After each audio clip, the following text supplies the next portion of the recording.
Good morning, children. Welcome back to our today's class. So, children, how are you people doing nowadays? Okay, fine. So, you're getting enough time. I suppose you're getting enough time nowadays to concentrate on your academics, to do your work. Fine, children. So, before going to start our topic for today, that is independence of judiciary as a constitutional safeguard. Before going to that, what we have discussed so far in this Unit 1 Judiciary, a structure and hierarchy of courts in India. We discussed in detail about Supreme Court of India. We discussed about High Courts of India. We discussed about District Court, lower courts, Municipal Court, and tribunals. About tribunals in detail we have discussed. Then, salient features of our judiciary had been discussed by us at length. Any question you do have must ask it before I proceed to the today's topic. And in our last class we discussed about the Attorney General and law officers in India. Okay, in that we discussed if tomorrow you want to be Attorney General of India, you want to be a Solicitor General of India, okay, or additional Solicitor Generals of India or Advocate General of India, what are the necessary qualifications for it?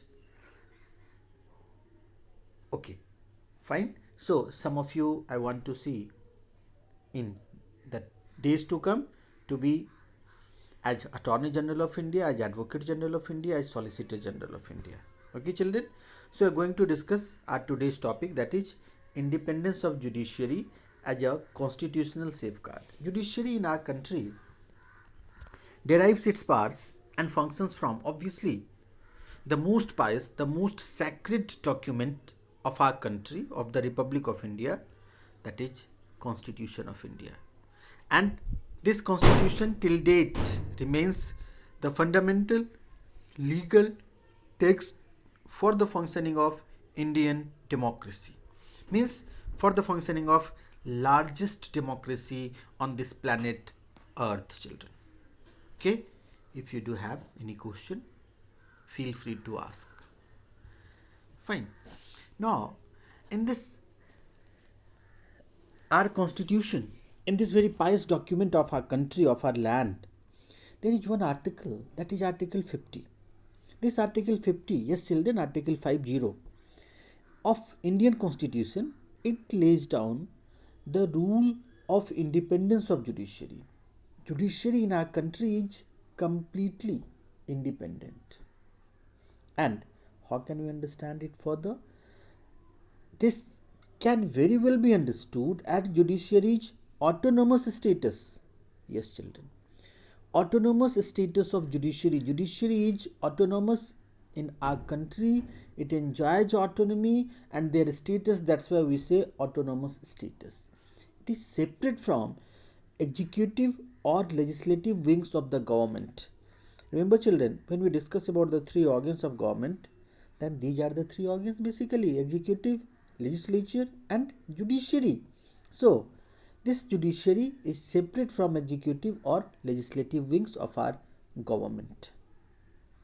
This independence of judiciary certainly helps we all Indians, helps our government in different ways. Very first, in maintenance of rule of law. Yes, children, on our land, on the land of India, we do have the rule of law. Whosoever may it be it a common people, be it a street vendor, be it a vegetable seller, be it country's prime minister, MLA or MP, everybody used to be treated equally before law.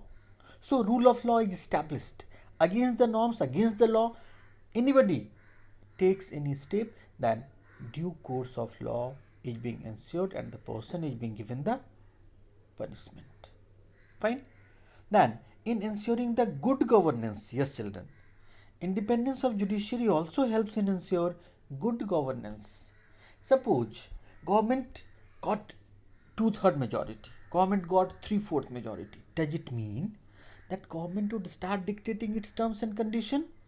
Who will check it? Suppose government makes a law that is against the basic structure of our constitution. Certainly, constitution and their safety, their security to implement the each and every article of our constitution, we do have our judiciary. Judiciary is the guardian of our constitution, guardian of our fundamental right. So, means everybody will or must be within its limit. This has to be ensured by the judiciary, children. Hope it's clear to you. And in creating a free and fair society, how can a free and fair society be created, be ensured? If everybody is doing its work, is contributing, is taking steps as per the norms laid in our constitution, laid in their service condition, terms and condition, okay, and somebody with a genuine intention tries to take any step to ensure the betterment of the society, if some other organ of the government, any individual, any organization is trying to create hurdles on their way, then it will be dealt strictly and judiciary ensures it, children. Fine. So, in creation of a free and fair society, this independent status of judiciary has had two coins, in fact, or we say that two sides of the same coin: independent status of judiciary and roles to be performed by it. Means these are the two sides of the same coin. Side 1, independent status of judiciary, and side 2, roles to be performed by it. Okay. So, independent status and what roles it will perform, these are considered the two sides of the same coin. Okay, children, we can't think about independent status of judiciary without thinking that or without assigning them their due role and responsibilities that has to be performed by the judiciary. Fine? Okay. And we must understand the reasons for granting a special status to the judiciary. What is the most important reason? What are the reasons rather that we are going to discuss? Fine. So, reasons for granting a special status to the judiciary in our country, in this Republic of India. Yes, children. Number 1, judiciary's independence is linked to its role as the watchdog in a democracy. In every democracy, we need the watchdog. We need someone to observe the proceedings of the government, happenings across the nation, carefully, minutely, and judiciously. That work is being done by the judiciary. Unless judiciary becomes independent, we can't ensure the betterment of each and every institutions, organization, and every citizen of this country. So, judiciary monitors, it maintains the checks and balance. Yes, children, remember we have discussed earlier also, checks and balances of power over the other arms of the government. Okay, other arms of the government. Okay, be that legislature, be that executive, checks and balances are being ensured by the judiciary. Fine. And simultaneously, judiciary also acts or emerges as a mediator when any organ of the government exercises excess power which tends to violate the larger societal or individual's interest, be that the interest of a society, be that the interest of an individual. When excessive power used by the government tends to violate their limit, our freedom is being kept under threat, is being threatened, is being endangered. In that case, judiciary emerges as a mediator. Fine, children. And just like one for clarification, like a police in our country, the Indian police has extensive powers for the crime detection, for gathering evidence, for prosecution of the criminals, and it is very common for the police to interrogate suspect criminals in order to gather the best evidence of the crime, and they could produce it, they could keep it in the court of law. Fine. But such powers of the Indian police should not impinge upon the rights, should not infringe, or it must not impinge upon the rights of the accused or the suspected criminal. Even the suspected criminal, they do have the rights, and their rights must be respected. An accused cannot be coerced into giving a statement pointing to his or her guilt. Yes, children, as per Article 20, Clause 3. Article 20, Clause 3 of our Constitution clearly states this right has been constitutionally guaranteed to the accused under this Article 20, Clause 3 of our Constitution, that clearly goes like this, or states, no person accused of any offence shall be compelled to be a witness against himself. Means, no person accused of any offence shall be compelled to be a witness against himself. Okay. It means, suppose someone is accused, okay, of any offence. Police can't compel that, okay, you will have to give a witness. You have to give a statement against yourself. Person accused, doesn't matter how serious offence is, cannot be compelled to be a witness against himself. This is clearly written, mentioned in Article 20, Clause 3 of our Constitution. Fine, children. And judiciary steps in when such delicate interests are at loggerheads. Like when there is a thin line of difference, as in the case of a police exercising their power to gather evidence. Police has to gather evidence. There is a thin line of difference. And in the exercise of the legitimate and excess right of a state organ. One is the legitimate right, one is the excess right. And the line is very thin. So, who will decide it? Here comes the role of judiciary, and it becomes very vital. The role of judiciary becomes vital. Fine. Keeping that in mind, we say that judiciary's independence is linked to its role as the watchdog in a democracy. Fine. Now we are moving to second point, the second region. Okay, which regions we are discussing? Regions for what we are discussing? Regions for granting a special status to the judiciary. Okay, so number 2, judiciary has been kept free from any external pressures. Any external pressure we don't have on our judiciary, and in order to ensure that constitutionally guaranteed freedoms like freedom to speak in public or peacefully assembling at one place, these all are interpreted as per the true constitutional philosophy. It is as per our constitutional philosophy, children. Okay, we all are having this right and we all are exercising this right. Judiciary has been kept free from any external pressure in our country, in this Republic of India, and this is particularly useful when judiciary is interpreting a case of conflict between, say, between the government, political party in power, in government any political party used to be there, and certain protesting people of civil society who have peacefully articulate their opinions on social issues. For example, anything that may be to save the environment, that may be crime against women, that may be to check the increasing rate of crime against children in our country. Okay, so they do have this right. Fine, children. So the constitutionally guaranteed freedoms, okay, it has to be ensured, and these are interpreted as per the true philosophy of our constitution. And for this reason, judiciary has been kept free from any external pressure.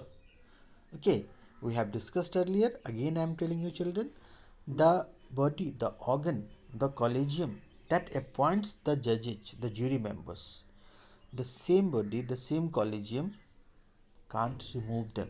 For removal, we do have a specific process, special process. We have discussed it earlier, and in this chapter also, children, we would be discussing that. Yes, that is the process of impeachment. Fine. Now come to the third factor responsible for granting a special status to the judiciary. Judiciary acts as a guardian of our fundamental rights. And these fundamental rights, children, are constitutionally granted to every citizen in our country. So, independence of judiciary was carved out during the formation of our constitution by the side of the members of Constituent Assembly. Okay, and during that formation of Indian Constitution, as India was transitioning from a feudal to a democratic order. Earlier, we were the part of the feudal order, and now there was a phase of transition. After passing that phase of transition, we entered from a feudal order to a democratic order. Okay, children, and it was done so fully. It was done to fullest extent. Translate the well-knit provisions of extensive rights guaranteed under the Constitution. All the rights that had been guaranteed in our Constitution, okay, it had been translated, okay, under the Constitution into the lives of every citizens. Okay, in the lives of every citizens, it has been translated. So our Constitution grants us unique rights. Some unique rights are being granted by our Constitution, are being granted to us, like civil and political rights. Like, for example, the right to life, it's a civil right. Right to freedom of discretion. Any means we say it right against discrimination based on any basis, religion, place of birth, caste, race, sex, anything, place of work, place or region, anything. No discrimination shall take place with any Indian citizen. Okay, and this has been ensured by our Constitution, children. Second, economic, social, and cultural rights. Okay, we had been given economic rights, social rights, and cultural rights. Some unique rights had been given to us, like freedom to practice any religion. We are free. Suppose today I am the follower of one religion, I want to change my religion, I want to be the follower of another religion, I do have that freedom. Again, I want to come back in this religion, I do have that freedom also. So, freedom to practice any religion, protection of interests of minorities, all the minorities, their interests will have to be protected, children. Fine. So, no one should have any doubt in their mind. And an independent and impartial judiciary has empowered Indian citizens and performed this role. When we go for its illustration, one may look into the role of court. Yes, our judiciary, our court, in giving an expanded meaning. Meanings are also being expanded. Here, one very burning example is Article 21 of our Constitution. Yes, children, this article talks about the general right to life and liberty, life and personal liberty. Okay, now within this freedom of Article 21, okay, what had been added? The Supreme Court has held that a street vendor has a right to operate on streets, as selling products on a street is linked to his livelihood. He is earning his livelihood by working every day and daily living, which is protected under Article 21. Clear, children? Means this is the way rights are also being expanded. By expanding, new meanings are being added. Okay, these also come under the purview of Article 21 of our Constitution. Okay, take for another example. Supreme Court has also stated that those who are age-old persons, who are disabled, who are destitute in our country, be that men, be that women, they all do have a right to food. Okay, they do have a right to food, which is most essential for their survival. It means no individual on our land within the 3.24 million square kilometer of our area, no one should go to bed with empty stomach without having proper food, and this is also the responsibility of our government, children. So it comes under right to food. Okay, and the state has a corresponding duty to provide them with food. children, we are finding nowadays foods are being served, foods are being distributed. Several camps had been opened.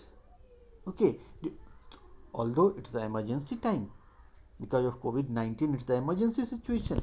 But otherwise, also, this is the social responsibility of the government to provide food to every individual of our country. Okay, and this right has been read into the general right under Article 21. Therefore, the court, so the court is performing the role which it is granted at the time of drafting of our constitution. At the time of drafting of our constitution, it has been granted, it has been ensured. Even though the drafters, the members of the Constituent Assembly, children, okay, they didn't include a specific rights such as livelihood and food within the constitutional ambit of enforceable fundamental rights. They didn't include specific rights like livelihood or food. Okay, they didn't make it enforceable fundamental rights.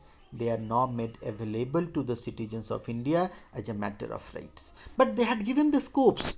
They gave us the chance that suppose tomorrow you want to add something, you can do so. You can amend your constitution. Okay, so that may be Article 32, that may be Article 368 of our constitution. By doing so, by following the way, the means provided in these two articles, we can add something that is suitable for us, we can delete something that is not suitable for us. I hope it's clear to you, children. And this has been possible only by interpretation, by interpreting and rule making function of the courts in India. Unless we give the right to interpret something by the court, or these rule making function of the courts in our country, how can we expect the same? And in the domain of our criminal law as well, independence of judiciary is linked to the granting of a fair trial to the accused. Even the accused should be given a fair trial, and it cannot be understood through a live example as we found best possible in case of our country. Yes, children, 2008 Mumbai attack, Taj attack, one live terrorist we arrested, we captured Ajmal Amir Kasab, but directly we didn't hang that person, despite the fact we had a number of proof against that person. Okay, but we gave a fair trial. So every accused is being given a fair trial in our country, and this becomes extremely important even when the accused are foreign nationals or persons who have committed crimes against the state. They are the terrorists. So the best example what I gave you here of a Pakistani terrorist, Ajmal Amir Kasab. Fine, children. So independence of judiciary is vital for the respect of the due process of law. Due process of law must be respected, and for that independence is highly important. Due process simply means that state must respect all the legal rights that are owed to a person, that had been given to a person, and conform to the norms of fairness. Fairness and their norms must be confirmed as well.